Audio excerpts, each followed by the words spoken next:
May bata akong nakita na ganun yung suot. Gawa yun mismo ni Mama. Siya nagtahi, siya nagdesign. Napaka-imposible naman na may kaparehas na ganung damit ang anak ko. Kinabahan nga ako bigla, kaso naglalakad yung bata kasama yung lola niya ata. Pumasok sila sa 14th Street. Susundan ko sana, kaso nakasakay nga ako. Tapos medyo traffic nun. Siguro kapag hindi natin nakita, aabangan ko yung maglola na yon at hahanapin ko yung damit. Tsaka ang nakapagtataka, bakit napunta sa kanila, di ba? Baka magnanakaw yung mga yun. Ang mga bata pa nun magnanakaw na. O kaya baka sa laundry shop yun, ibinigay sa anak niya o sa apo niya. Kapag mga magnanakaw talaga ang kakapal ng mga mukha. Yung bata na yun nagsusuot ng galing sa nakaw. Hindi naman po siguro ganon yon, ma'am. Baka po nagkataon lang. Hindi yun nagkataon. Alam ko yung gamit ng anak ko. Lalo na kapag gawa ng mama ko tapos regalo talaga sa kanya. Kaya pala parang hindi ko na naman nakikita eh. Basta, maghalongkat tayo mamaya kapag hatid mo sa mga bata. Bumalik ka kaagad dito. Paano kung ang taong pinagkakatiwalaan mo sa anak mo ay malikot ang kamay? Maalaga ngunit magnanakaw. Dahil ganun ang ugali ni Heaven, hindi mahahalata na magaling siyang magnanakaw dahil din sa itsura at kabaitan niya. Pero ang pagiging magnanakaw niya ang magdadala sa kanya sa kaparusahan gamit ang itim na kapangyarihan. Magagawa niya pa kayang magbago? O habang buhay na lang din niya itong pagsisisihan?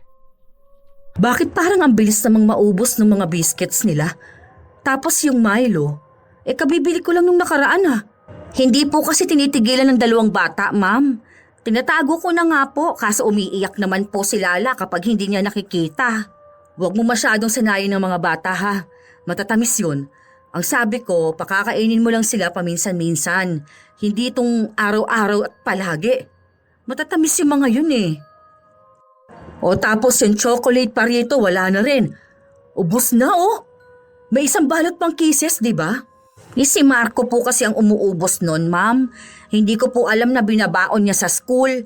Nakita ko lang nung may mga balat na naiwan sa bag niya. Ay, naku naman. Hyper na naman ang mga batang yun. Kaya pala paggabi, hirap makatulog eh. Hindi na lang ako bibili ng chocolate. Kaso yung asawa ko naman ang bili ng bili. Sige na, asikasuhin mo na ang mga bata para makapasok na sa school. Papasok na rin ako sa trabaho.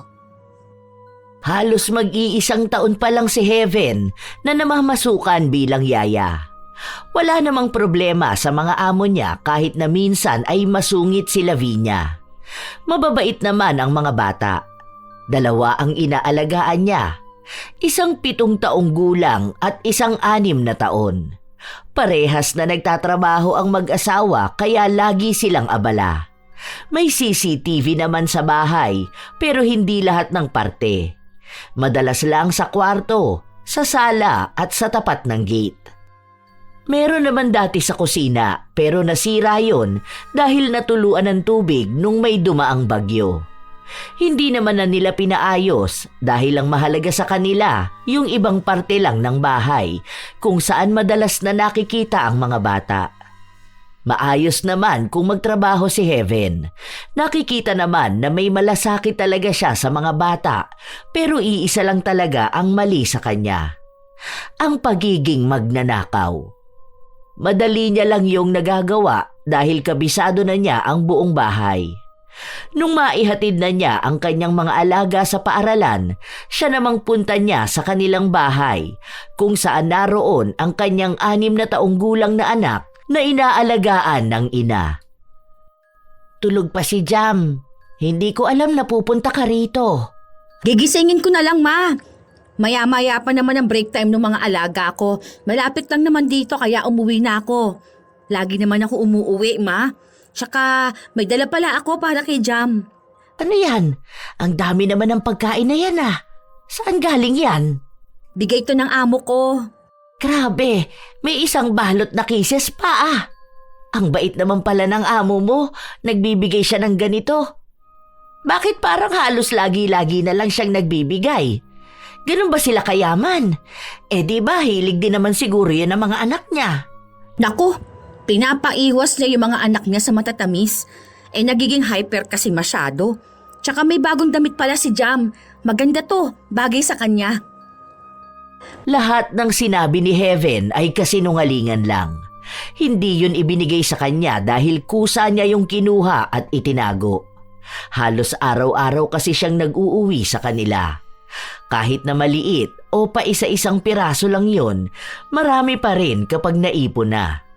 Sa oras kasi na malaman ng ina ang ginagawa niya, tiyak na magagalit ito sa kanya.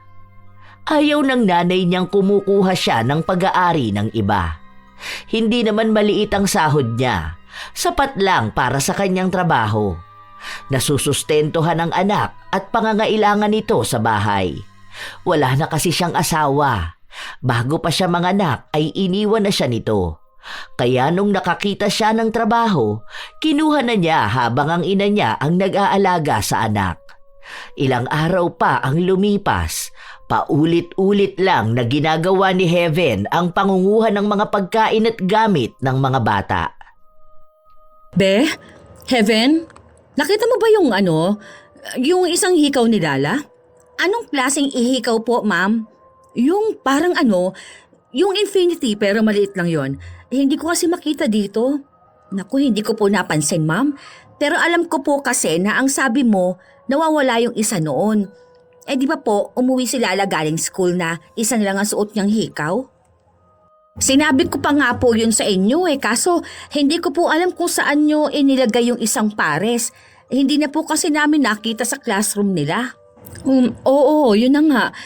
May nakita kasi akong pwede kong bilhan nung isa pang parehas. Gold pa naman yun. Nasaan na kaya yun? Masyado na ba akong makakalimutin at hindi ko na maalala kung saan ko pinaglalagay ang mga gamit? Naku, sobrang liit pa naman po nun. Pwede po yun sumama sa damit o kaya mapagpagtapos masama sa mga basura. Hindi pa naman po yun ganun kadali makikita. Sayang naman po. Ang ganda po pa naman nun, ma'am. Ay, kaya nga Hayaan mo na. Bibili na lang ako ng bago. Ang hirap kasing pasuotin niyang si Lala. Palaging nawawala ng hikaw. Hindi ko alam kung anong ginagawa niya siguro po sumasabit sa buhok niya. Minsan po kasi kapag iniipitan ko siya ng maayos, tinatanggal niya rin. Tapos ayun, gulo-gulo na po ang buhok tapos buhol-buhol pa. Kaya po pwedeng ganun ang nangyari. Baka nga ganun. Tuwing uuwi ng bahay, laging isang hikaw na lang natitira sa kanya. Kapag tinanong naman, sasabihin niya hindi niya alam. Bata pa po kasi Minsan nawiwili sa laro, hindi na alam kung anong nangyayari. Yun na nga. Oo nga pala. Mag-day off ka ba bukas? Opo, sana ma'am. Sige. Aalis din kami bukas. Pupunta kami kina mama. Wala naman akong pasok bukas kasi. Pwede pong makasahod na ako, ma'am. Ilalabas ko po sana ang anak ko O sige, mamaya na lang ako magbibigay ha. Mag-withdraw muna ako. Gabi pa lang ay umuwi na si Heaven sa kanila para makasama niya ang anak na matulog. Kinabukasan, maaga silang nagising dahil tuwang-tuwa ang kanyang anak na lalabas sila. Isinuot nito ang magandang damit na bigay niya. Damit yun na kinuha lang din niya sa gamit ni Lala. Magkasing edad ang dalawa at magkasing katawan. Sobrang daming gamit ng mga batang inaalagaan niya, kaya ang kinukuha niya ay yung mga damit na hindi madalas suotin ni Lala. Yung mga hindi agad hahanapin ni Lavinia kung hindi makikitang suot. Wow! Ang ganda naman ng anak ko na yan Ay, may bagay dyan. Itong hikaw. Sa'yo to ha. Iingatan mo to. Tunay na gold to. Ang ganda naman yan, nak. Saan mo yan binili? Hulugan ba yan? Ano po to, ma? Opo, hulugan. Sa paluwagan po, ma. Magkano naman yan? Mga nasa ano lang po to? Mga 10K po. Buti may panghulog ka pa. Binibigay mo dito sa bahay lahat ng sahod mo. Ang ganda ng design Infinity. Opo, magkano lang naman po hulog monthly 1K lang naman po. Tsaka magagamit naman po ito ng anak ko. Bagay nga po sa kanya Saka investment din po to Basta wag na lang mawawala. Oh, narinig mo, Jam. Huwag mong iwawala, ha? Tandaan mo, lahat ng gamit na meron ka, galing yan sa paghihirap ng mama mo. Sa mga puyat niya at pagod. Kaya matuto kang ingatan yung bigay sa'yo. Okay lang yan, ma. Ano ka ba? Minsan kasi yung mga bata, hindi talaga nila masyadong alam yung mga bagay na ganito. Pero dapat habang maaga pa, tinuturuan na siya. O siya, mag-iingat kayong dalawa, ha? Huwag masyadong magbibili ng kung ano-ano. Hindi ka sasama? Hindi na. Ang sakit ng paa ko Baka mapagod lang din ako doon. Sa kaaraw nyo naman to ng anak mo. Basta tandaan mo lang ang sinasabi ko sa'yo. Huwag kang maggagastos masyado dun sa labas. Aba, matuto ka mag-ipon, ha? Huwag lahat ng hihilingin ng anak mong ipapabili niya, bibilin mo rin naman agad.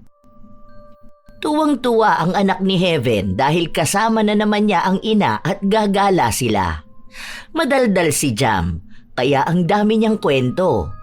Habang kumakain sila o kaya'y lumalakad, may mga sinasabi ang bata tungkol sa mga gamit na gusto niya. May mga nakikita si Heaven pero masyadong mahal ang presyo kaya hindi niya pwedeng basta bilhin. Ang alam niya lang, merong ganon ang kanyang mga alaga. Makakuha lang siya ng tamang pagkakataon, makukuha niya yon at maibibigay sa anak. Para kasi kay Heaven, gusto niyang maibigay ang lahat ng gusto ng anak. Kaya kahit na masama ang pagnanakaw, magagawa niya maging masaya lang si Jam. Nung bumalik na siya sa trabaho, balik na naman siya sa paunti-unting pagnanakaw. Be, may mga bago akong biling damit ng mga bata. Padala naman ako sa laundry mamaya, ha? Ay, sige po, ma'am. Dalahin ko na lang po pagkabalik ko galing ng school. Oo, sana. Doon pa rin sa sinasabi ko sa'yo, ha? Para walang nawawalang damit. Yung ibang shop kasi nagnanakaw ata.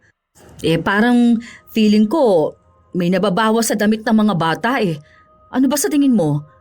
Kuha na lang kaya ako ng labandera tuwing Wednesday o laundry na lang? Laundry na lang po, ma'am. Kapag labandera po, hindi po sure na baka hindi lang damit ang nakawin sa inyo. Baka mamaya pati ibang gamit o kaya pera nyo nakawin pa nun. Mahirap na po magtiwala sa kung sino, ma'am. Kasi hindi ko rin naman po yun na mababantayan dahil madalas po na nasa mga bata ang atensyon ko. Sa bagay, tama ka rin naman.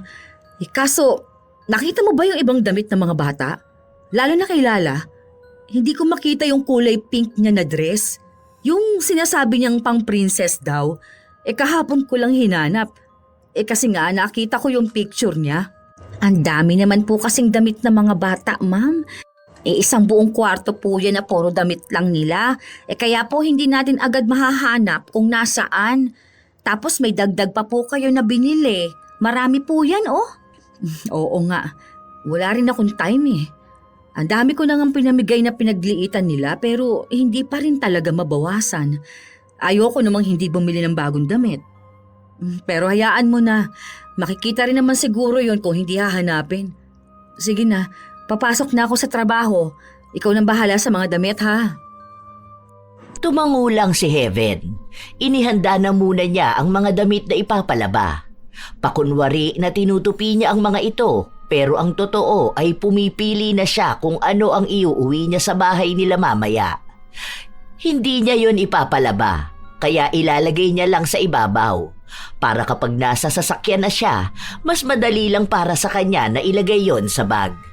Wala namang hahalungkat ng gamit niya, kaya walang makakakita ng ginawa niya. Halos mga 3 o 4 na damit din ang natipuhan niya para sa anak. Pero 2 lang ang kinuha niya para hindi masyadong mahalata. Nung naipalaba na niya, saka siya saglit na umuwi sa bahay nila. Naku, saglit lang ako, ma. Kasi mag-break time na yung mga alaga ko.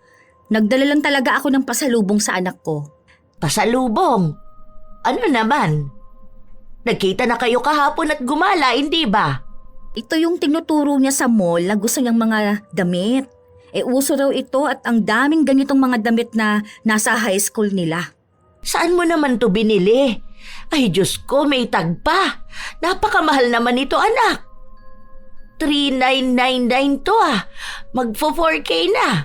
Bakit naman bumili ka ng ganitong damit? Sa mall pa ata ito galing. Ano po yan? Naka-sale yan, ma. Naka 80% sale po. Kaya nga po binili ko. Tsaka gusto kasi yan ng anak ko eh. Ang sabi ko, wag lahat ng gusto ng anak mo ibibigay mo. Lalo na kung hindi naman mahalaga talaga. Pwede yung minsan, pero wag palagi. Hindi tayo mayaman, anak. Hindi pwedeng iisipin ng anak mo na lahat ng gusto niya makukuha niya. Dahil lahat yon kaya mong ibigay sa kanya. Magkano lang naman ang sahod mo, hindi ba? Opo, ma. Alam ko naman po yun. Pero hindi nyo naman po ako masisisi. Kung gusto ko rin naman po na maibigay ang lahat sa anak ko. Lalo na po kung kaya ko naman, hindi ba? Ay, nako. Bahala ka nga sa buhay mo. Pinaghirapan mo naman tong pera na pinambili mo eh. Ang mahalaga, hindi ka nagnanakaw. Hindi kumibo si Heaven. Dahil kung alam lang ng kanyang ina na lahat ng ibinibigay niya sa anak ay nakaw niya mula sa anak ng iba. Hindi na lang niya iniisip ang konsensya. Dahil ang iniisip niya ay mabuti naman niyang inaalagaan ang mga anak ni Lavinia.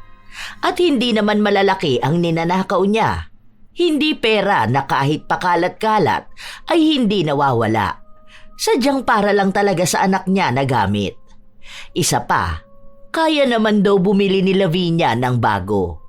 Mayaman sila, malaki ang sahod nilang mag-asawa. Kaya ibig sabihin lang nun, kayang-kaya nilang palitan ang anumang gamit ng mga anak na nawawala. Hindi katulad niyang walang-wala at mababa pa ang sahod.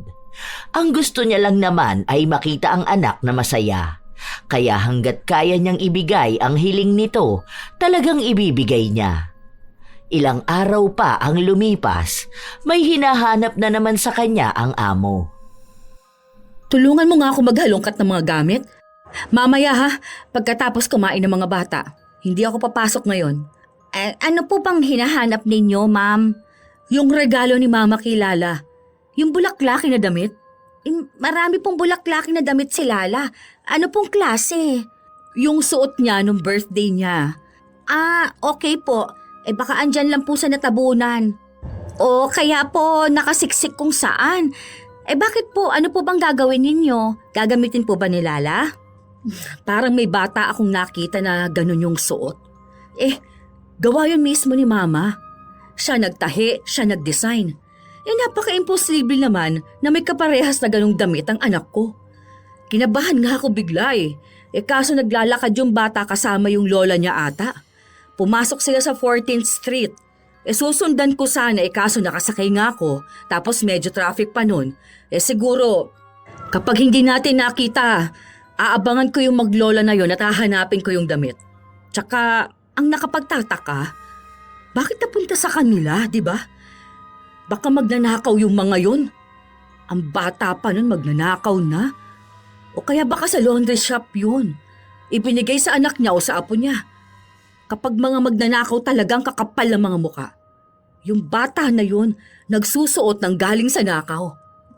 Hindi naman po siguro ganon yun, ma'am. Baka po nagkataon lang. Hindi yun nagkataon. Alam ko yung gamit ng anak ko, lalo na kapag gawa ng mama ko tapos regalo talaga sa kanya. Kaya pala parang hindi ko na naman nakikita. Basta, maghalongkat tayo mamaya kapag hatid mo sa mga bata. Bumalik ka kaagad dito. Sige po, ma'am. Asikasuhin ko na po sila. Hindi maikakaila na kinakabahan si Heaven at nasasaktan na rin sa mga sinasabi ng kanyang amo tungkol sa kanyang anak. Hindi pa naman sigurado si Lavinia na sa anak nga niya ang damit. Nilait-lait na niya ang bata. Gustong makipagtalo ni Heaven para ipagtanggol ang anak pero hindi niya magawa dahil baka malaman nga na siya ang magnanakaw. Bago bumalik sa bahay si Heaven, umuwi muna siya sa kanila. Kinuha niya ang damit na sinuot ng kanyang anak. Itinago niya sa sariling katawan at ilalabas niya kapag naghalongkat na sila. Ganon nga ang kanyang ginawa, kaya nakita ni Lavinia ang damit na hinahanap niya. Buti naman nandito lang tong damit na to. Hindi pa ata nalalabhan, no? Minsan po kasi si Lala, nagsusuot ng damit tapos dito magbibihis, hindi na po ilalabas. Minsan naman po, hindi ko agad nasusundan.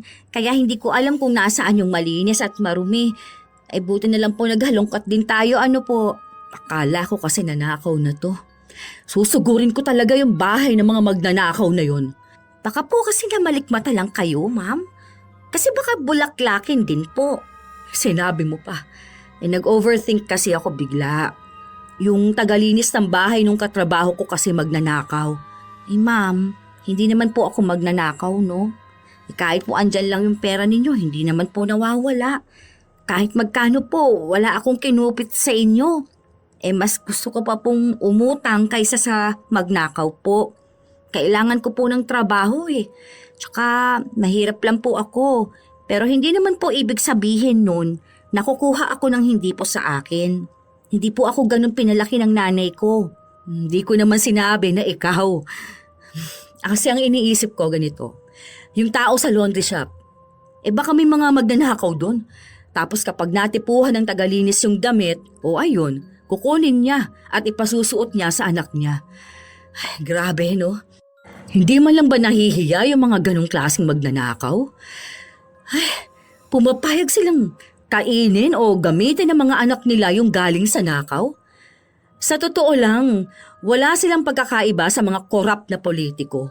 Nagnanakaw sila tapos ipakakain sa pamilya nila. Baka naman po may iba silang dahilan. Pero mali naman po talaga ang magnakaw. Hindi. Walang ibang dahilan ang mga magnanakaw. Sakit na talaga nila yun Makakapal ang mga muka. Tapos yung mga anak nila, malamang magiging mga magnanakaw rin paglaki. Yung mga ganong tao ang walang asenso. Kasi, bakit ka magnanakaw? Kung pwede mo namang paghirapan ang bagay na gusto mo. Mayaman man o mahirap, kaya mong makuha ang gusto mo kung pagsisikapan mo. At kung hindi mo naman pala kaya, di wag mong asamin na makuha ka agad. Hindi yung nakita mo lang na meron ng iba, maiinggit ka rin na magkaroon ka. O tapos hindi mo naman pala kaya. O ang ending, magnanakaw ka na lang. Mga immoral na ambisyosa. Ay, ma'am, puntahan ko na po ang mga bata. Ay, oo nga pala. Sige na, ako na bahala dito. Isasalansan ko lang naman itong mga to Nasaktan si Heaven sa mga sinabi ng kanyang amo. Hindi man yun direkta sa kanya, pero para naman ding para sa kanya ang pagbato. Pero kahit na ganon, hindi pa rin siya tumigil. Ang lagi niyang katwiran ay para naman sa anak niya ang kanyang ginagawa. Ganon siya bilang isang ina. Siguro naman daw ay mauunawaan siya ng mga ina rin. Ilang araw pa ang lumipas, paunti-unti lang ang kinukuha ni Heaven, lalo pat medyo nakakahalata na rin ang kanyang amo. Isang hapon, pagka-uwi ng mga bata, naabutan niyang naroon si Lavinia. Umuwi agad kayo, ma'am? Oo, kanina pang akong tanghali dito. May maintenance sa office, wala kaming pasok hanggang bukas. Ganun po ba, ma'am? Ay sige po. Bihisan ko lang po ang mga bata. Malapit na birthday ni Lala. Magpapaparty kami nun, tapos may mga bata. Dalhin mo kaya ang anak mo. Ilang taon na nga ulit yun? Hindi ko pa yun nakikita 6 years old po, ma'am. Magkaedad lang din pala silang dalawa ni Lala. Sama mo kaya dito? Tingnan ko po, ma'am kasi po medyo ilag sa tao yung bata na yun Kahit isama ko yun, baka nakakapit lang sa akin o kaya hindi lumalayo sa lola niya. May mga bata naman siya makakalaro dito. Hindi naman masasama yung mga bata na yun. Medyo may mga pasaway lang kasi alam mo naman, ang mga bata, hindi ba? Opo. Try ko lang po, ma'am O para makakilala din siya ng mga kaibigan, hindi ba? Malay mo, maging magkaibigan din sila ng anak ko. Ay sige po, sabihan ko siya kapag umuwi po ako sa bahay. Yun lang ang sinabi niya sa amo, pero ang totoo nun ay hindi naman niya gagawin. Baka kasi namukhaan ni Lavinia ang bata na nakitaan niya ng kaparehas na damit ni Lala. Kung magkataon, malaki ang tsansa na magduda na ito sa kanya. Kung bakit nagkaroon ng ganong klase ng damit ang kanyang anak. Ilang araw pa ulit ang lumipas, umuwi si Heaven sa kanilang bahay. May hindi ako makitang damit ng anak mo. Yung bulaklakin, paborito niya pa naman yun. Isusuot niya raw sana kasi birthday nung kaklase niya kahapon. Hindi ko naman makita. Hayaan nyo na lang po kung hindi naman makita.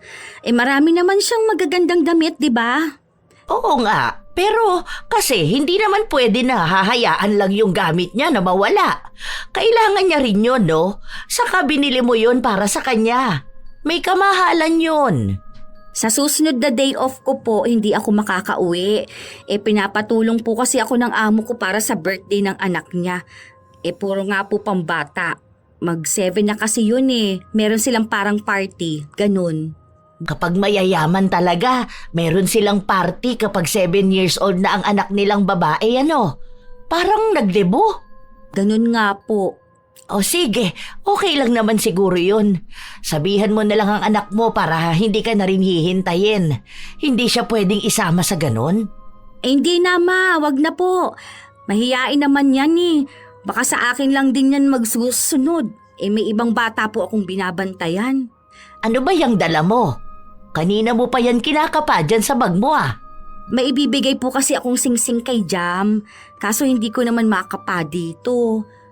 Ayun, ito. Partner to ng hikaw niya. Bumili ka na naman yan. Hindi ba ang sabi ko, huwag kang maggagastos ng ganyan. Inipon mo na lang sana yan dahil ilang taon na ang anak mo Nag-aaral na yan. Magiging magastos na yan sa mga susunod. Baka maging spoiled naman yan. Isa ko lang naman po siyang anak, ma. Alam ko naman na masarap sa pakiramdam na makitang masaya ang anak mo dahil sa mga binibigay mo sa kanya. Pero material na bagay lang yan, anak. Hindi ibig sabihin na naibibigay mo yan, na ibibigay mo na rin yung pagmamahal na gusto niya. Minsan kasi hindi naman sa ganyan mo maipapakita sa anak mo na mahal mo siya Matalinong bata si Jam. Alam niya ang mga sakripisyo mo para sa kanya. Kaya kahit na wala niyan o wala nung mga mamahaling damit, bag o sapatos na binibigay mo sa kanya, mahal ka ng anak mo. Mas masaya siya kapag nakakasama ka niya. Kaya wag mong sanayin sa puro ganyan ng bata Ipaintindi mo na gusto niya ang isang bagay pero may panahon para doon. Hindi mo maibibigay lahat ng maganda para sa kanya. Naaano kasi ako, ma. Alam mo yung mga kaedaran niya, ang gaganda ng mga gamit. Gusto ko na ganun din siya. Pero inaayon naman yan sa buhay, nak. Hindi nyo pa kaya sa ngayon, kaya huwag nyong pilitin, Hindi nakakaawa ang anak mo dahil hindi niya nakukuha yung ganon. Mas magiging nakakaawa siya kung lagi siyang maghahanap ng hindi naman niya kailangan. Hayaan nyo na lang po muna akong ibigay yung mga gusto ng anak ko. Dahil gusto ko rin naman pong ibigay sa kanya yun. Ay, ano pa bang magagawa ko? Desisyon mo naman yan Basta pinagsabihan na kita, Ay, may ikukwento pala ako sa'yo. Kilala mo si Marie? Yung may kinakasamang tomboy? Yung dating nangungupahan dyan kay Ate Mirna? Oo, yun nga. Alam mo ba na may pumunta sa bahay nilang mga pulis? Di ba may anak din yun? Bago sila nagsama ng tomboy niya, may isa na talaga siyang anak. Opo, bakit naman daw may mga pulis? Nagnakaw daw yun. Nagnakaw? Sa bakery siya nagtatrabaho, di ba? Yun nga rin ang akala namin. Abay, hindi pala. May 2 buwan na ata siyang wala sa bakery. Namamasukan siyang kasambahay doon sa malaking bahay dyan sa may kanto. Oo. Yung may kulay brown na gate? Oo, doon nga. Nalaman na nagnanakaw siya ng mga alahas tapos pera sa amo niya. Alam mo ba kung paano siya nahuli? May secret na CCTV nga daw ang amo niya, tapos nakikita siya. Hinahayaan lang muna siya para may ebidensya na makuha sa kanya. Nung nagpunta ang mga pulis sa bahay nila, yung kinakasama niya suot yung mga alahas na ninakaw niya. Meron din yung sa anak niya. Ayun, kawawa ang bata. Nakulong ata siya. Inabot din ng milyon yung halaga ng ninakaw niya Grabe naman yun. Kaya nga sabi ko, buti na lang ikaw hindi mo ginagawa yung ganon. Kasi yung tomboy niya, nasilaw din yata sa pera at sa mga alahas. Ay kaya ayun, hindi na siya pinigilan. Ngayon dalawa silang magkasama sa kulungan, di ba? Napahiya pa sila. Yung anak nila kukunin ata ng DSWD dahil wala namang mag-aalaga doon. Hindi naman kasi dapat ganun ang ginagawa nila. Masama kaya magnakaw. Kaya nga, basta ikaw kahit na anong mangyari, wag kang magnanakaw ha. Huwag kang magpapasilaw sa mga material na bagay na maganda lang sa mata. Napaka makasalanan ng mga taong magnanakaw. Nasa 10 utos ng Diyos na huwag kang magnanakaw. Basta tandaan mo lagi ang payo ko ha. Hindi bali nang magsuot ng lumang damit kaysa bago at mamahaling galing naman sa nakaw. Opo, Ma. Hindi naman po ako ganong tao, ano? Kahit itanong niyo po sa amo ko, hindi sila nawawala ng pera. Hindi lang naman pera ang ninanakaw, nak. Maraming pamamaraan ng pagnanakaw. Sa gamit o sa pagkain. Basta alin doon, wag na wag mong gagawin. Opo naman, Ma. May pambili po ako, ano? Hindi naman po ako kukuha ng gamit ng ibang tao. May mga sale naman po akong nakikita. Alam ni Heaven na kapag nabuking siya, maisusumpa rin siya ng kanyang ina. Kaya mas lalo siyang nag-iingat dahil ang daming mga kasambahay na magnanakaw. Ilang araw pa ang lumipas, wala namang nahuhuli si Lavinia. Hanggang sa sumapit na ang kaarawan ni Lala. Abala ang lahat. Nagdahilan na lang si Heaven na may ginagawa kasi ang kanyang anak kaya hindi ito makakasama. May pupuntahan din daw itong kaarawan ng kanyang pinsan. Ang dami namang regalo ni Lala. Ang lalaki pa nung iba. Ano na naman kaya mga yan? Kapag mga laruan yan, ang dami na naman niyang laruan. Hindi naman niya malalaro yung mga yan eh. Tatambak na naman nila yan sa isang kwarto. Ganito ba kapag mayayaman? Sana mabigyan ko rin ng ganito ang anak ko. Gusto ko na sa birthday niya, magsusuot din siya ng magandang dress. Magiging si Snow White siya, tapos may mga regalo din siya na matatanggap. Ang naiisip lang ni Heaven ay ang kanyang anak. Hindi siya natutuwa na ganon kasaya si Lala dahil gusto niyang anak niya ang maging ganon kasaya. Pero alam niyang malabong mangyari dahil wala naman siyang pera na magagamit para sa kaarawan ng anak. At mas lalong hindi papayag ang kanyang ina na magiging ganoong kagarbo ang pagdiriwang ng kaarawan ni Jam. Ilang oras pa ang lumipas, pagod na pagod si Heaven sa kasusunod sa dalawa niyang alaga. Ang dami kasing ginagawa ng mga ito, kasabay na rin ang puro laro. Hanggang sa matapos ang buong araw, agad na nakatulog ang dalawang bata. Ay, grabe, nakakapagod tong araw na ito. Tulog nga po yung dalawang bata. Si Lala hindi na nakapagbihis, natulog na agad. Pero napalitan ko naman na po ng damit. Tapos pinunasan ko po ng bimpo. Bukas na lang po siya maligo. Napapagod na nga rin ako Inaantok na ako. Ay, Diyos ko. Kaso, paano naman yung mga regalo ni Lala? Bukas na yung iba dun Ako na lang pong bahala, ma'am. Ako na pong mag-aayos nun. Ipapasok ko na lang muna sa kabilang kwarto tapos tsaka na po ako magpapahinga. Sure ka ba na kaya mo pa? Opo. Maghihinsaw pa po kasi ako bago ako matulog. Ako na pong bahala, ma'am. Magpahinga na po kayo. Sige, salamat talaga at nandyan ka. Hindi ko alam kung anong klaseng pagod meron ako kapag walang tulong mo. Sige na, pasok na ako sa kwarto ko. Ang ibang mga regalo na natanggap ni Lala ay nakabukas na. Ang hindi pa lang nabubuksan ay yung mga malalaking regalo. Ang dami kaya inisa-isa ni Heaven kung ano yung mga nabuksan na. May nakita siyang malaking manika. Hala, ito yung pinapakita sa akin ni Jam na gusto niyang manika. Ang ganda naman pala nito. Halatang mamahalin yung huling nakita kong presyo nito nasa 6K. Hindi naman siguro makikita ni Lala kung may mawawala siyang laruan. Ang dami naman dito sa kwarto niya. Hindi naman niya ginagamit. Tsaka, ang dami niyang bubuksan na laruan Ibibigay ko na lang to sa anak ko. Palihim na itinago ni Heaven ang manika sa likod ng bahay. Inilagay niya yon sa mga halaman na hindi agad madaling halungkatin.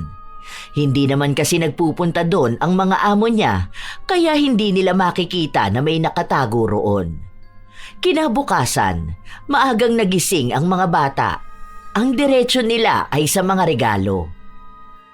Uy, wag na muna kayo dyan. Ay, ang kukulit naman. Magluluto pa nga lang ako ng pagkain ninyo. Mamaya na lang yan, ilalabas ko na lang ulit yan tapos sa sala ninyo buksan. Dahil atat ang dalawang bata na magbukas ng mga malalaking regalo, hindi nila pinakinggan ang kanilang yaya. Habang nagsasalita si Heaven, nagising naman ang kanyang mga amo. Hayaan mo na mga bata, ganyan talaga sila. Eh, may pasok po ba kayo, ma'am? Wala, si sir mo lang ang meron. Sakit ng ulo ko, hindi ako papasok. Gusto mo bang mag-day off ngayon? Magdala ka kaya ng pagkain sa inyo? O may cake pa dyan, malaki pa yon.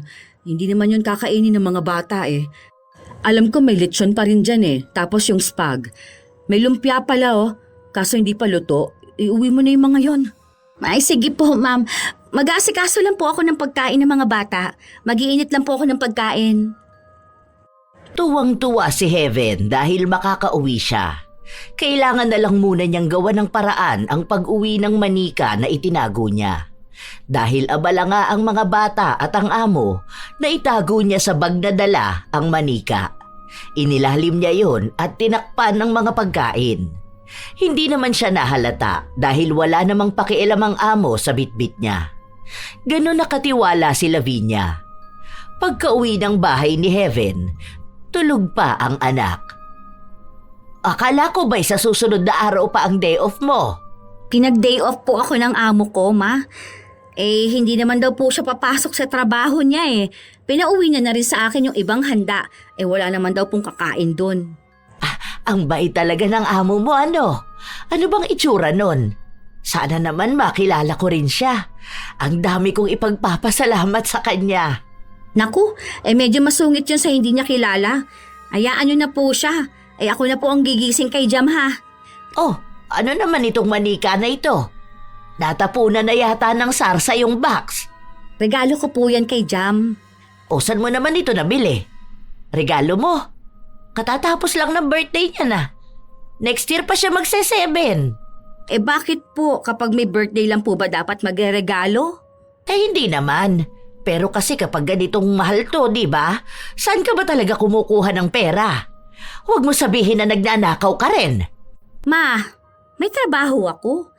Eh minsan nagbibigay ng extra ang boss ko, lalo na kapag may iba siyang pinagagawa sa akin na labas sa trabaho ko bilang yaya. Eh yun po ang iniipon ko para makabili ng para sa anak ko. Eh pinaghirapan ko pong lahat yan, ma. Paano nung nakaraan may binigay kang gold, tapos ito naman ngayon? Medyo nagdududa naman ako sa ginagawa mo, nak. Kinakabahan ako na baka gumagawa ka ng masama. Huwag ka pong kabahan, ma. Wala akong ginagawa na labag sa utos ng Diyos. Eh hindi ko po yan kinuha. Akin po yan. Binili ko po yan para sa anak ko. Eh kasi matagal ko na pong iniipon pambili niyan eh. Naalala ko kasi nung birthday ni Jam. Eh yan yung gusto niya. Eh ang kaso lang wala naman po akong ipon ng mga sandali na yun. Kaya sabi ko, sa susunod na lang. O kaya ayan po. Eh nung kaya ko na mabumili, binilihan ko na po siya. May tiwala naman ako sa'yo, nak. Alam ko na hindi mo naman talaga gagawin yung ginagawa ng ibang tao. Kasi alam ko naman na alam mo kung ano ang tama at mali. Saka, hindi ka rin naman papayag na gagamit ang anak mo ng nakaw. Opo naman, ma. Galit nga po ako sa mga magnanakaw na politiko, di ba? Eh di, galit din po ako sa mga magnanakaw. Kapag galit ako sa gawa nila, hindi ko naman po yun kagawin, syempre. Buti na lang talaga at may disiplina ka. Galit din ako sa mga magnanakaw. Ayokong maging masama ang tingin ng iba sa akin. Dahil kung magnanakaw ang isa sa mga anak ko, alam kong mali ako bilang isang ina. Dahil hindi ko kayo nagabayan ng maayos. O siya, gisingin mo na ang anak mo at kakain na kamo tayo. May ice cream pa. Paborito niya to. Natatamaan na naman si Heaven sa mga salita ng kanyang ina patungkol sa magnanakaw. Alam niya kasi sa kanyang sarili na isa siyang magnanakaw, hindi nga lang daw katulad ng iba. Dahil para sa kanya, ang pagnanakaw ng mga gamit at pagkain ay mababang klase ng kasalanan. Buong araw silang magkasama ng anak niya. Masaya si Jam sa regalo na natanggap niya. Ipinagmalaki niya pa ito sa kanilang mga kapitbahay. Kinabukasan, pagbalik ni Heaven sa bahay ng kanyang amo, may itinanong agad sa kanya. Anong klaseng regalo po ba, ma'am? Ito oh. Tingnan mo tong picture na to. Itong nasa ibaba ni Lala. Manikaya na ganito yung laki. Kukuhanan ko sana ng picture at isisend sa tita niya. Kaso hinahanap namin kahapon, wala naman. Hindi ko po napansin yan, ma'am. Baka naiwan sa venue? Hindi ah. Alam ko walang naiwan doon. Nahuli akong sumakay ng kotse, wala naman akong nakita. At saka ang sabi ni Lala, yun daw ang una niyang isinampas sa sasakyan. Kaya malamang naiuwi natin yun. Hindi ko makita oh. Nagtingin na po ba kayo sa loob, ma'am? Oo, kahapon pa nga yun eh. Hindi ko talaga mahanap. Regalo pa naman yun ng tita niya. Mamaya po, ma'am. Ako na po maghahanap. Sige nga, pahanap ako. Nai-stress ako sa paghahalongkat ha. Hindi naman daw yun binuksan ni Lala eh. Hindi naman daw niya inilapag kung saan. Tulog na tulog kasi siya pag uwi ng bahay, hindi ba? Papasok na ako sa trabaho. Sige na, balitaan mo na lang ako kapag nakita mo ha. Napapairap na lang si Heaven dahil sa paghahanap ni Lavinia ng gamit. Sinasabi niya sa kanyang utak na wala lang naman sa kanila ang regalo na yon. Mawala man daw yon, kaya naman nilang bumili kahit 3 piraso pa. Nagpanggap siyang naghahanap kahit na alam naman niya kung saan makikita. Noong sinabi niyang wala nga roon ang manika, hindi na ulit pinahanap sa kanya ni Lavinia. Akala niya ay maayos na ang lahat. Akala niya ay tahimik na sa usapin ng mga gamit na nawawala. Hanggang sa isang araw. Gusto mo bang mag-day off bukas? Aalis kasi kami. Dadalhin ko yung mga bata kina mama. Aalis kami ngayon na. Kung gusto mo, umuwi ka na lang din muna sa inyo. Ay, sige po, ma'am. Uuwi na lang po muna ako. May tatapusin lang po muna ako dito. Yung mga gamit po kasi ng mga bata hindi ko pa naayos. Sige lang. Pakiayos na rin yung bag pala nila ha. Lagyan mo ng mga tig-2 damit. Dahil si Heaven ang naiwan sa bahay, mas madali sa kanya na makakuha ng mga damit na iuuwi sa bahay nila. Kumuha rin siya ng pagkain sa kusina para ibibigay sa kanyang anak. Normal lang naman na gawain niya. Maayos at pulido. Walang nakita sa CCTV. Alam niyang ligtas siya dahil hindi pa rin siya nabibisto. Nung umuwi siya sa bahay nila, may mga dala siyang damit na hindi niya muna ipinakita sa ina. Pero malamang ay makikita rin ito kapag maglalaban na siya.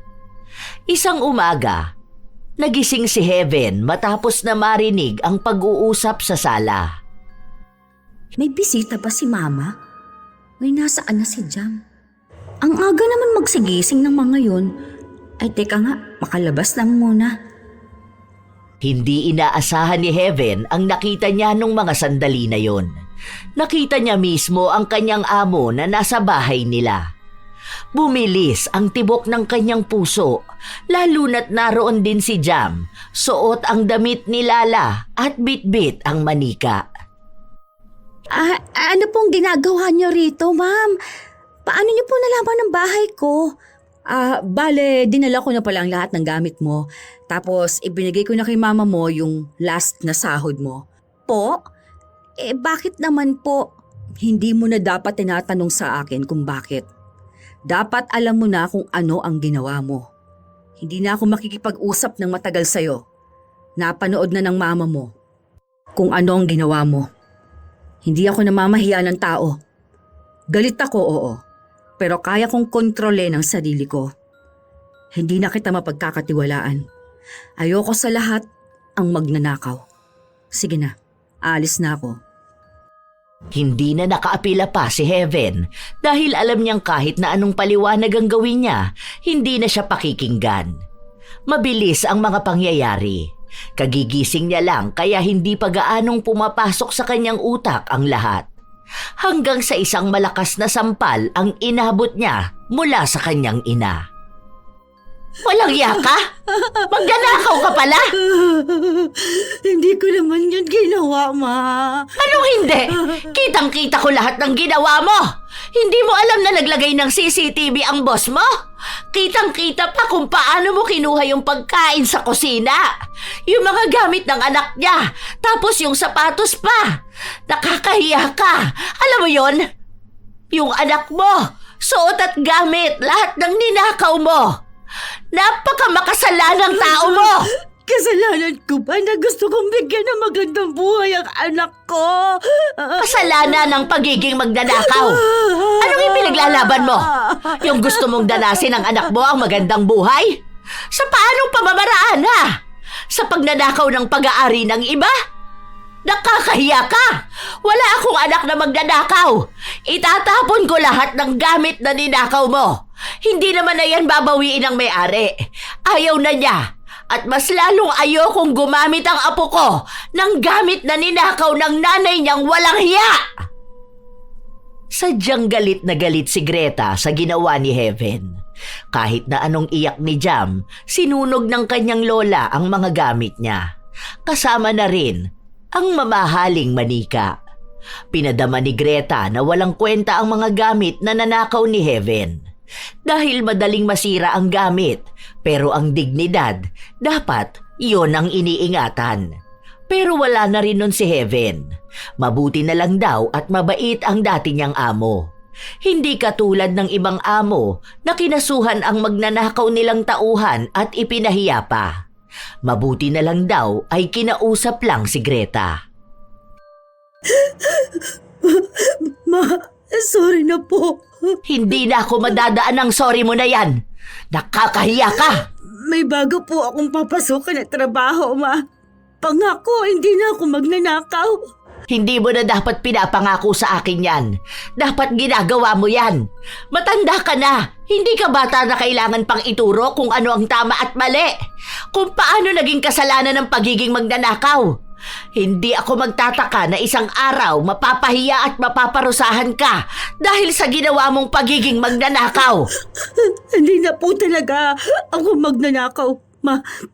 Ipinapangako ko po sa inyo, Ma, na hindi ko na po yun gagawin kahit na kailan. May nakuhang trabaho si Heaven. Pagiging yaya pa rin pero sanggol naman ang aalagaan niya. Hindi na rin naman sila nagkita pa ni Lavinia. Kahit na ang makausap ito sa social media ay hindi na rin. Alam niyang galit talaga ito sa kanyang ginawa. Pero tila ba hindi kayang itigil ni Heaven ang pagiging magnanakaw. Lalo na nung may nakita siyang magandang damit. Eh kung itatago ko to, hindi naman malalaman ni Mama na kinuha ko lang to dito. Tsaka mukha namang walang CCTV kasi hindi naman sila ganun kayaman. Tsaka medyo mura lang naman to. Hindi naman ako klase na magnanakaw na kasing sama ng iba. Hindi niya natupad ang pangako niya sa ina. Nagnanakaw pa rin siya ng paunti-unti. At inilalabas niya lang ito kapag namamalengke siya o kaya ay nasa labas sila ng anak. Para kunwari na binili nga niya ito. Hindi naman nagduda ang ina. Pero hindi pa buo ang tiwala sa kanya. Mas lalo lang gumaling sa pagnanakaw at pagsisinungaling si Heaven. Hanggang sa isang araw, bigla na lang siyang nagkaroon ng kati-kati sa kamay. Binabad mo na ba yan doon sa pinakuluan kong dahon ng bayabas? Kanina pa yun andoon na nakatiwangwang. Ay tapos na po. Pero ang kati pa rin talaga eh. Nilagyan ko naman na po ito ng cream na nireseta sa akin pero ganito pa rin. Hindi ko siya kaya at ang kati talaga sobra. Ang sakit naman din kapag kinakamot ko. Sinabi ko na nga sa'yo na wag mong kakamutin, hindi ba? Dahil lalo lang yung kakalat. Ano ba kasing kinain mo, ha? Ano ba kasing pinaggagawa mo? Wala naman po. Hindi naman ako allergic sa manok eh. Tsaka puro gulay nga ang kinakain ko. Yung mga talbos doon sa tanim ng amo ko. Paano? Wala naman silang binibiling karne. Baka naman may nahawakan ka. Wala naman po.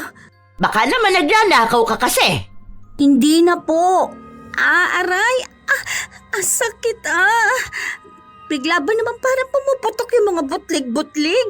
Baka yan ang parusa sa'yo. Magnanakaw ka kasi. Hindi nga po ako nagnanakaw. Ano naman ang nanakawin ko doon sanggol lang yung alaga ko. Tsaka mahirap lang ang mga yun. Kung mayaman pala sila, magnanakaw ka ulit, ganun ba? Kung may makikita kang mabahaling gamit na kaiinggitan mo. Kaya ang hanap mong amo, yung nakatira sa malaking bahay, dahil hindi lang trabaho ang hanap mo. Pati gamit na pwede mong nakawin. Mahiya ka naman sana, anak. Sinabi ko naman na po sa inyo na hindi ko na po gagawin ulit, di ba? Nagkamali lang naman po ako ng isang beses. Hindi naman po palaging yun ang gagawin ko. Aray!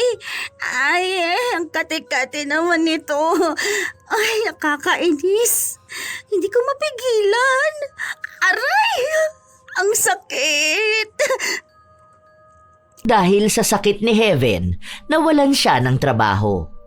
Ayaw naman ipaalaga ng mag-asawa ang kanilang sanggol, lalo na at sa kamay pa mismo nagkaroon ng kakaibang butlig si Heaven. Hindi na rin siya makahanap pa ng ibang trabaho na may kinalaman sa pagiging yaya. Walang magpapaalaga ng anak nila sa taong posibleng makahawa ng sakit. Halos 1 buwan na ang lumipas, ganun pa rin ang karamdaman ni Heaven. Mas lalo pa nga itong lumalala. Aray ko! Grabe naman talaga to. Maang sakit talaga. Ang init naman itong tubig. Hindi yan mainit. Sakto lang yan para nga mamatay ang kati ng kamay mo. Hindi naman gumagaling sa gamot yan eh. Bukas nga pupunta ko kay Ka Ernie. Ang init! Aray ko! Sino naman yun ha? Ang sakit! Albularyo yon. Ano naman meron? Aray. Huwag mong ganyanin, mga sakit. Ang init kaya! Anong meron sa albularyo? Magtatanong ako at baka may nasagi kang engkanto. O kaya may nabuhusan ka ng mainit na tubig. Naalala ko kasi noon nagkaganyan ng kuya mo. Yun pala may nabanlian akong hindi nakikita. Pero yung kanya, hindi naman ganyang kalala sa'yo. Totoo ba kasi yung ganun? Aray. Grabing sobrang sakit talaga. Sobrang kate din. Gusto kong kamutin. Aray. Huwag mo nang kamutin. Ilagay mo kasi dyan. Ibabad mo para hindi kumate. Sayang naman yung init. Aray ko. Ang sakit na. Hindi ko na po kaya ibabad. Kapag nakababad siya dyan sa mainit na tubig, parang niluluto po yung kamay ko, ma. Ganon nga yun, para mawala ang kate. Ang tigas naman kasi ng ulo mong bata ka Paano ka kaya gagaling yan? Laging umiiyak si Heaven dahil sa kati ng kanyang kamay. Hindi na siya makatulog ng maayos. 2 na rin silang inaalagaan ng kanyang ina. Mas lalong naging mahirap ang buhay nila dahil wala siyang trabaho at hindi naman pwedeng magtrabaho ang ina dahil may problema ito sa kalusugan. Noong hapon na yon, umuwi si Greta galing sa sinasabi niyang albularyo. Mukhang hindi maganda ang kanyang nalaman.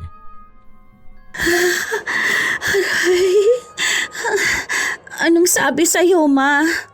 Ang kati talaga. Nakakainis.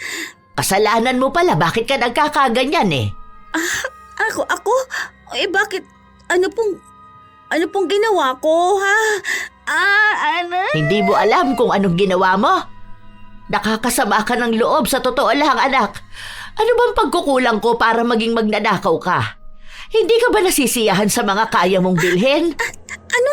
Anong ninanakaw ko, ma? Wala po akong ninanakaw. Bahala kang magpagamot sa sarili mo. Kinulam ka dahil sa kalikutan niyang kamay mo. Mabuti nga sa'yo. Ang sakit. Andoon na po kayo sa albularyo, hindi niyo pa po ako pinagamot. Hindi ka gagamutin noon dahil may kasalanan ka. Ibalik mo kung ano yung ninakaw mo sa tao na yon para gumaling ka. Wala po akong ninakaw. Aray ko, aray. Sakit talaga. Tinapon niyo na po at sinunog mga gamit ni Jam na ninakaw ko, hindi ba? Ang kati, grabe. Aray. Abay, malay ko kung kanino ka pa nagnakaw. Basta may kinuha kang mahalaga sa tao na yon, kaya ka pinakulam. Kailangan niya yon at may ibig sabihin sa kanya yung gamit na yon. Hindi lang yun basta kung anong nabibili sa kung saan. Malay mo regalo sa kanya ng mahalagang tao. Kasi lahat ng gamit may kwento. Kung ninakaw mo yung mahalaga sa kanya, aba, ay deserve mo naman talaga na makulam ka. Aray ko, wala po akong ninanakawan, ma. Hindi ako ang mahihirapan dyan sa pagsisinungaling mong ganyan. Pagod na akong pangaralan ka pa. Bahala ka na sa buhay mo. Gawin mo na lang kung ano yung tingin mong tama para gumaling ka. Buhay mo yan. Hindi kita sasaluhin sa kasalanan mo. Galit ako sa magnanakaw, kaya hindi ko matatanggap na may anak akong magnanakaw. Tama lang yan sa'yo. Tama lang parusahan ang makasalanang tao. Hindi na pinilit pa ni Greta na umamin ng kanyang anak. Dahil hanggat hindi naman sinasabi at tinatanggap ni Heaven ang mali niya, hindi naman niya mapapagaling ang sarili. Kahit na anong pagmamakaawa ni Heaven sa ina na maghanap ng albularyo na pwedeng magtanggal ng kulam, hindi ito ginagawa ng ina. Sapat nang nalaman niyang may kasalanan ng anak. Hindi niya ito sasaluhin para lang gumaling dahil hanggat hindi natututo si Heaven, hindi siya magbabago.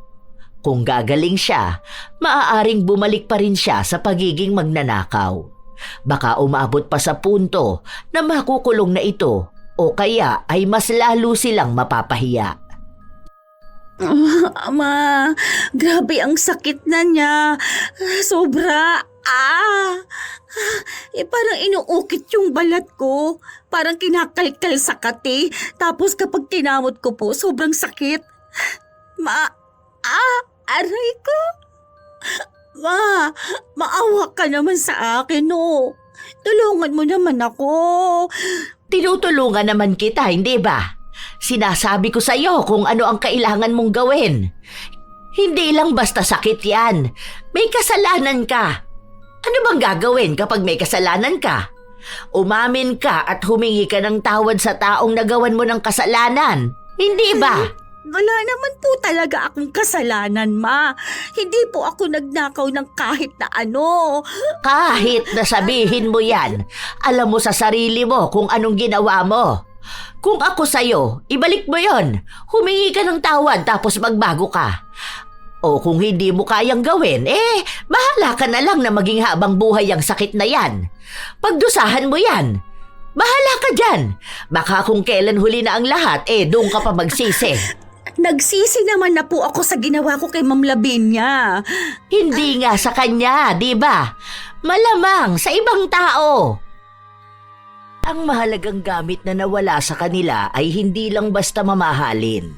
May mahalagang gamit sa isang tao na hindi sa presyo nakabatay, kundi sa halaga ng nagbigay at ng sandali. Kaya ginto man yan o bato, kung mahalaga sa isang tao, nakakagalit talaga ang pagnanakaw.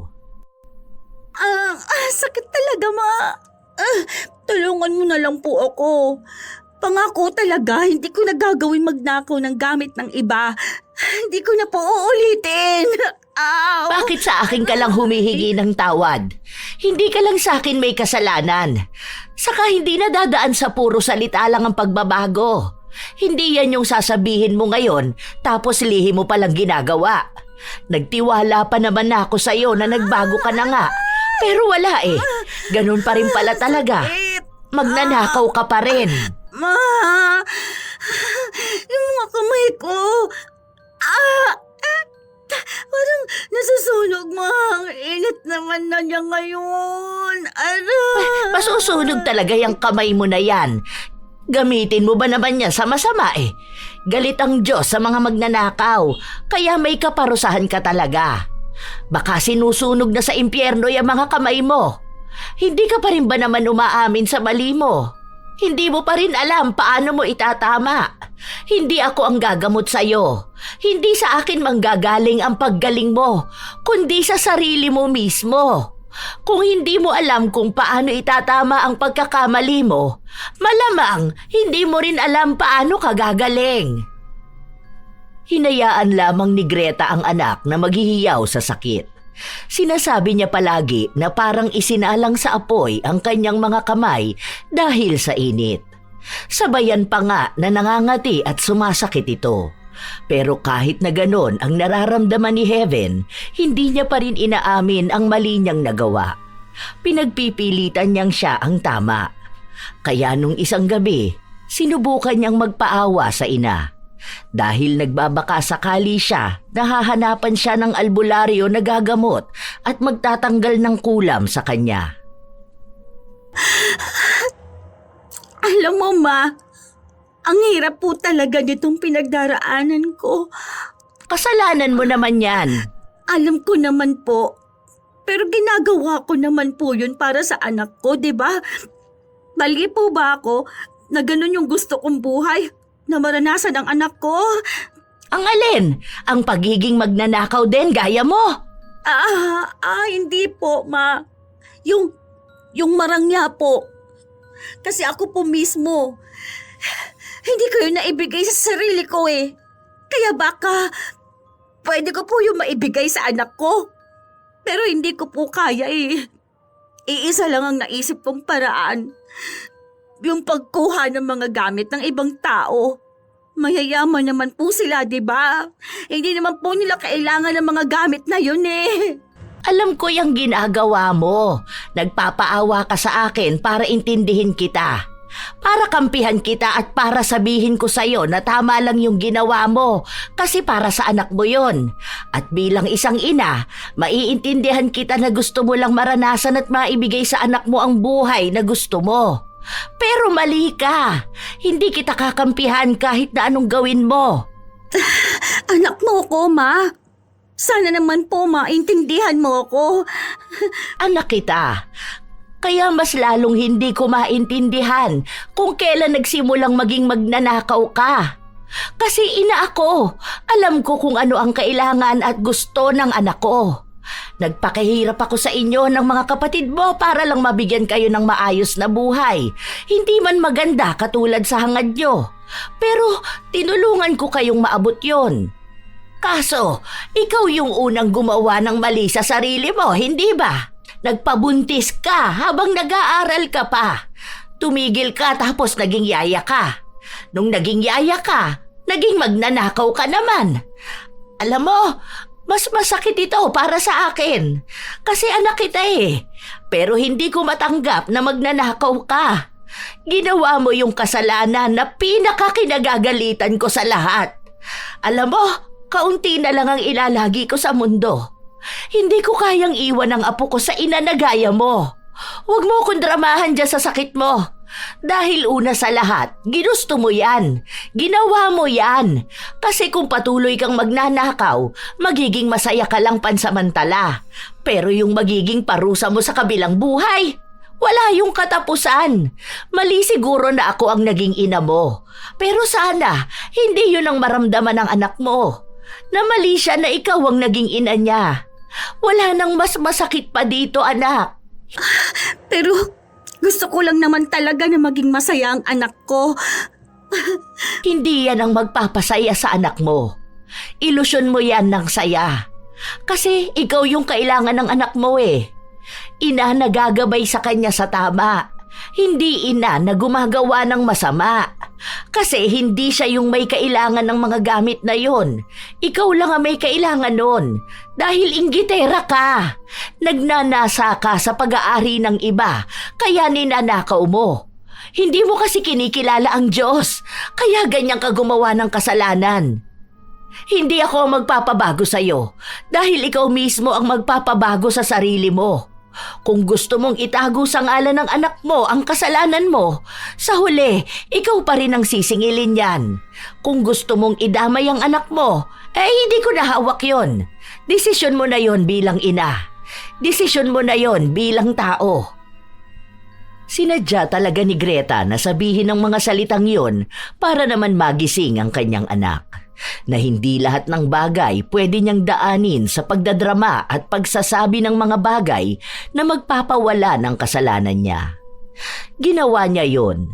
Dapat lagi siyang handa sa pagsingil ng kabayaran. Hindi man alam ni Greta kung maaapektuhan ba ang anak sa mga salitang sinabi niya, pero mukhang naging daan ngayon para mapagtanto ni Heaven ang pagiging makasalanan niya. Ilang araw pa ang lumipas, hindi nagrereklamo si Heaven kahit na naririnig siya ng ina na madalas umiyak dahil nasasaktan. Minsan pa nga ay nakikita niya itong umiiyak mag-isa. Hindi lang alam ng ginang kung dahil ba sa sakit o dahil sa mga mali niyang nagawa. Hanggang sa isang araw, napansin niyang umalis si Heaven. Hindi niya alam kung saan ba ito nanggaling. Hapon na nung umuwi ito. Saan ka naman nagpunta? Hindi ka man lang nagpaalam sa akin Baka kung ano na namang ginawa mo. Alam mo na nga na may sakit ka kung saang lupalop ka pa nagpupunta. Pumunta lang ako dun sa dati kong amo, yung may sanggol. Oh, ano naman ang ginawa mo ron? Humingi po ako ng tawad sa kanila. Ibinalik ko na rin yung lumang laruan tapos yung jacket na kinuha ko. Sakto nag-e-empake na sila kasi lilipat na sila ng bahay. Nagsorry ako pero hindi nila sinabi kung pinatawad na ba nila ako. Bigyan mo ng oras ang mga tao na magpatawad. Hindi naman ganun kadali yun Saka sa lahat na yan ng tao, magkakaroon na sila ng pagdududa. Ayun na nga po ang sinabi ko sa kanila. Nahihintayin ko kung kailan nila ako mapapatawad. Nalaman ko nga na yung ninakaw ko, galing pala yun doon sa tatay nung lalaki. Yung laruan, ginawa daw mismo nung tatay nung lalaki. Yun daw mismo yung kahuli-hulihang nagawa nun bago namatay. Kaya mahalaga raw yun sa kanila. Ewan ko ba kung bakit pati yun natipuhan ko. Ang ganda ba naman kasi. Oh, ngayon alam mo na kahit maliit na bagay lang na nanakawin mo, malaking bagay na yon para sa ibang tao. Opo, ma. Kaya lang, hindi ko alam kung paano gagaling itong kamay ko. Makati pa rin talaga Hindi ko alam kung dadalhin ko ba sa albularyo o ano ba. Siguro, kailangan lang niya ng malalang pagbabago. Yung pagsisisi na hindi mo na talaga gagawin yung maling nagawa mo kahit na kailan. Saka may pagsisisi talaga sa harapan ng Diyos. Sorry po, ma, kung na-disappoint ko kayo, Sorry po kung naging mali ako. Hindi niyo po kasalanan kung bakit ako ganito. Ginawa niyo naman po ang lahat para pangaralan at tulungan ako. Sadyang ako po talaga yung may mali Ako po yung hindi makontento. Sorry po, ma. Sinabi ko na sa'yo na hindi ako tumatanggap ng sorry, na walang pagbabago. Kasi walang kwenta ang sorry kung gagawin mo lang ulit kung ano yung inihingi mo ng tawad. Noong mga sandali na yon, gumawa ng paraan si Heaven para magbago siya. Lagi siyang sa simbahan humihingi ng tawad. Nagdarasal siya ng mga pagkakamali niya. Inihihingi niya ng tawad at tinatanggap na nagkamali talaga siya. Nagpapalagay din siya ng langis sa kanyang mga palad para gumaling ito. Halos 1 taon ang lumipas bago siya gumaling. Hindi niya alam kung paano. Basta ang alam niya lang ay nagbabagong buhay na talaga siya at tunay nga ang kanyang pagsisisi. Isang beses, habang naglalakad siya pa uwi, nasa lubong niya ang dating amo. Hello po, ma'am. Kumusta na po kayo at ang mga bata? Okay naman kami. Miss ka na nga nila si Lala nakita ka raw nung isang araw kaso hindi ka niya matawag kasi nasa tawiran ka yata. O ikaw ba? Okay naman po. Ma'am, sorry po pala dun sa mga nagawa ko sa inyo ha. Sorry po kung nasira ko ang tiwala ninyo sa akin. Sorry po. Sana wag mo na yung gawin sa mga magiging amo mo. Maawa ka sa kanila at mas maawa ka sa sarili mong kaluluwa. Hindi ko na po yun gagawin sa kahit na sino, ma'am. Natuto na po ako sa mga nangyari sa akin. Sana po makakita kayo ng yaya na tunay na maaasahan po ninyo. Hindi po kagaya ko na sinamantala ko pong lahat ng kabaitan ninyo. Meron na akong nakuha. 1 taon na nga siya sa amin eh. Mabait siya sa mga bata. Hindi rin kami nawawala ng kahit na ano. At kung ano man yung nangyari noon, hayaan na lang natin. Hindi talaga ako magagaliting tao. Pero once na ma-disappoint ako, hindi na yun mawawala. Kaya pasensya ka na ha kung medyo ilag ako sa'yo. Basta sana lang, wag mo na ulit gagawin yun. Dahil mahirap na makatsyempo ka ng amo na masama ang ugali at hindi ka titigilan hanggat hindi ka napaparusahan. O sige, mag-iingat ka na lang palagi ha. Ramdam ni Heaven na hindi na sila magkakaayos ni Lavinia. Tanggap na rin naman niyang gano'n na talaga yon. Lalo na at siya rin naman ang may kasalanan kung bakit naging gano'n sa kanya ang dating amo. Tunay naman na mabait si Lavinia, pero walang taong mabait kapag nagawa na ng masama ng iba. Ilang araw pa ang lumipas, nakahanap ng bagong trabaho si Heaven. Yaya pa rin siya, pero ng isang batang may kapansanan. Doon na niya binago ang sarili na kahit na mayaman ang bago niyang amo, hindi niya kinuhanan ng kahit na ano. Maging pagkain man yan o maliliit na bagay.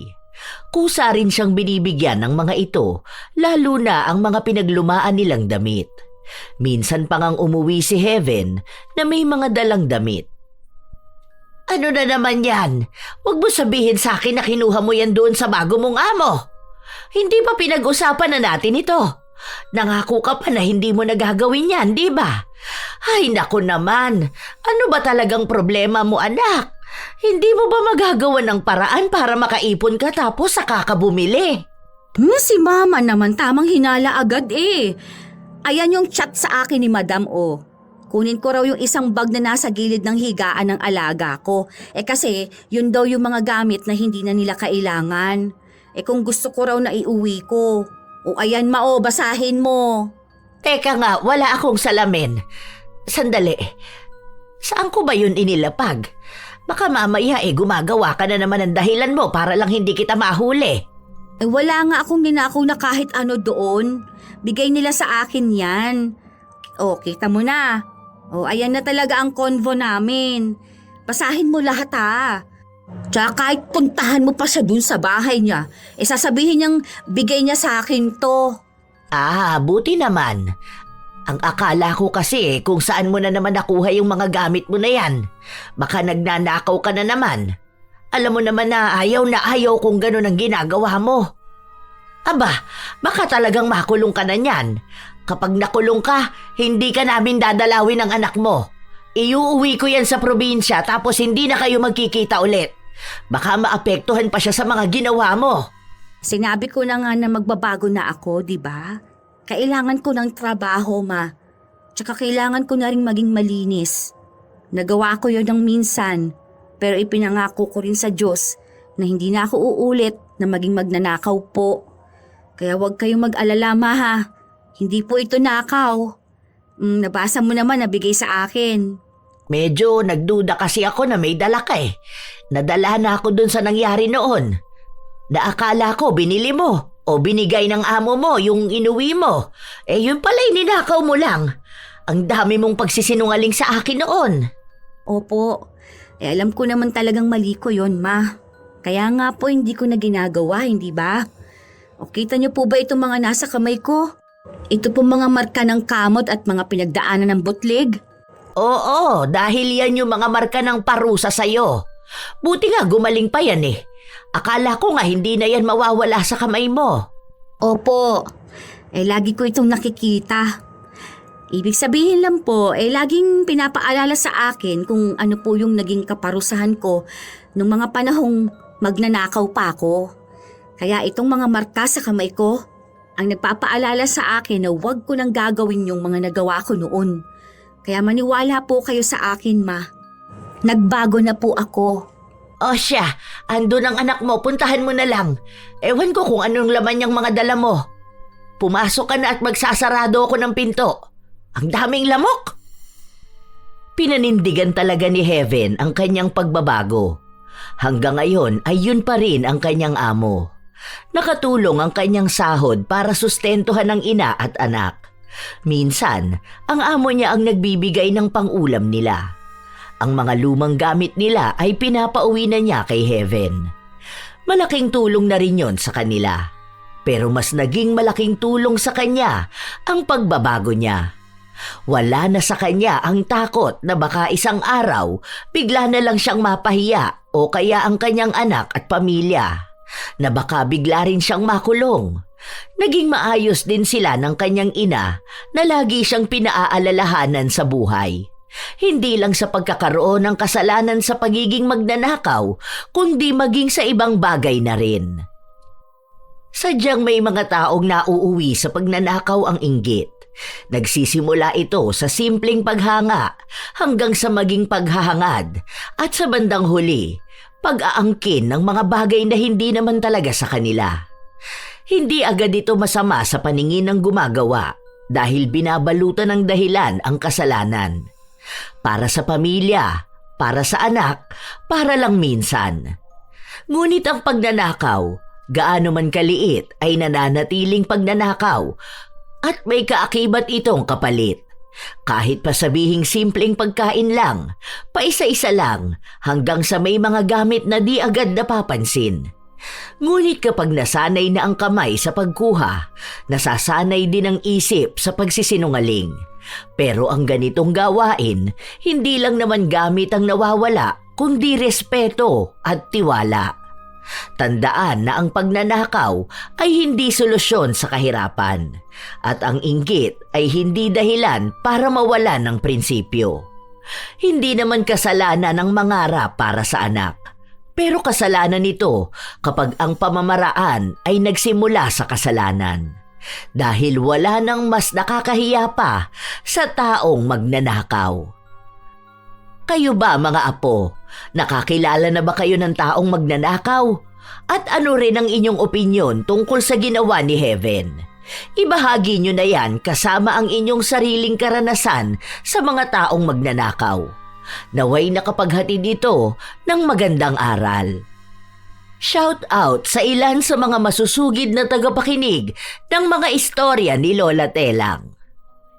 Richard Rivera, Erlinda Recaro, Dustin Mendez, Helen Acaso, Ligaya Martin, Supladang Pasaway, Delia Katu, Kathy EEZ 0227 from Japan, It's Me Bicolana, Chuchay Kulit, James Abuero from Mansawan, Nueva Vista, Arian Aquino, Shelly Morales, Jackie Javines, Leonisa Cobo, Clarissa Chaneco, Riz Pataleta, Rica Rica, Yuri Sean from Baseco Port Area, Manila, Bianca Cruz, Vicky Yabut, Hazel Fiesta, Matt Sarol, Gomez Ruchel. Ito ang inyong Lola Telang at maraming salamat sa palagi ninyong pakikinig mga apo.